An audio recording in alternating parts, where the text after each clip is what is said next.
I don't know if anybody else has felt the shifts in the past 24 hours, again in between the 1st and the 11th of November. And really this is just a post or a few reflections on sort of people's behaviour. Obviously I'm learning how much I trigger people, how people can find me intimidating, which are all really funny things to me because, I don't know, I guess my soul fam or people that have hung around me, they just have a laugh with me and chat to me usually. You know, I don't think I trigger them in negative ways. I think we all accept each other, but it seems like people who have either tried to learn me or come to me to, I don't know, sort their own karma out, where maybe their intentions were masked and not honourable from the beginning, which I perhaps thought. So there's me trying to give people the benefit of the doubt, but I'm not sure that everybody does want to change. I think people can, but the level of, maybe it depends on if we're an old soul or a new soul, but the level of programming that we enter into this world, the level of programming from when we're born till wherever we find ourselves now is obviously influenced by what we watch, what we eat, what we consume, our caregivers, you know, what we've received, a visual of seen, what we've experienced in terms of trauma and sexual interactions and information that we've learned through studying courses or apprenticeships or immersion in other countries or travelling. Because for me, travel is really like the essential education. That's what I feel, but other people have their different views.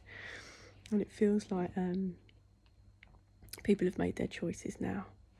And although things might feel disappointing in the physical realm, there is no point in looping around in the same old scenario before. We have to leave people trapped in their own south node temptations and desires because they are unable to make their minds up. They are unable to be clear with their intentions. They continue to want to live behind masks, behind a false facade because of, or they care about what people think about them. Their image, their ego is fragile. And so, yeah, this is, I guess, the season of finales as we wind up and we move into 2024, where we all need to really have our priorities in check, where we need to have our body and mind and spirit healed. And obviously I don't mean healed, you know, we're all 100% healed. I don't think that's ever going to be the case. We learn to move between this flowing dance of grief and love, as you know, we've all talked about before. And yeah, I guess maybe it would be nice if someone left a comment or not, but just how other people are experiencing these final goodbyes, it seems, because when people can't act in integrity, when they come into interactions, intimacy or opening up for their own benefit, for their own gain, for their own sense of moral standing, moral compass,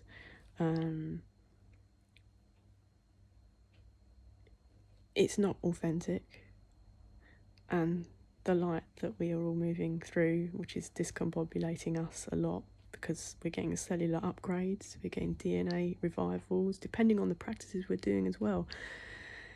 The more our body is hydrated, and this is why I keep going on about conscious filtered water and stuff, the more our body's hydrated, the more, it's like anything, any hydration, it's like a well-oiled machine. When we are hydrated, our body and organs work better. So as the light and this is if we believe this, the frequency shifts in the world because things are heating up, speeding up, and we're going into another cycle, it helps the body to benefit more from what's available to us spiritually, cellularly.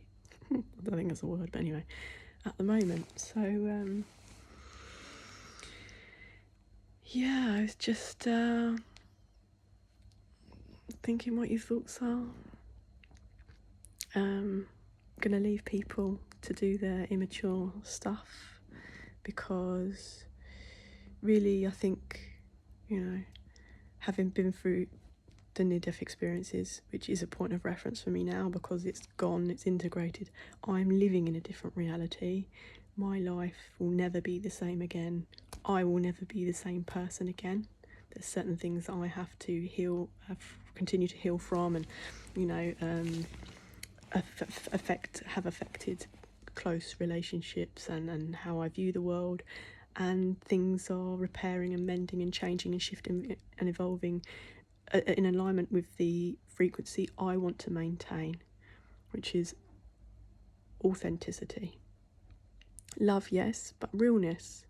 I'm not out here preaching anybody's perfection, or that we don't have our vices, or we don't do this, or we don't stumble, because I know I do it and I'm a real person, but I'm a good person, and my intention in the world is to support whoever knows me in ways that I help myself with. These are just stories that we share, and that's why they're more potent than, you know, giving our power away to the gurus or occult leaders who think that they're the bee's knees when they're actually a load of shite.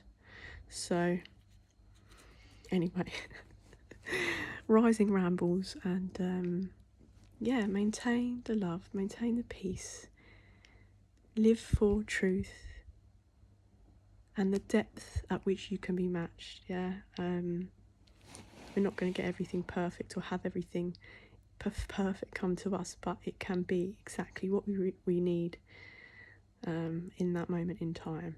And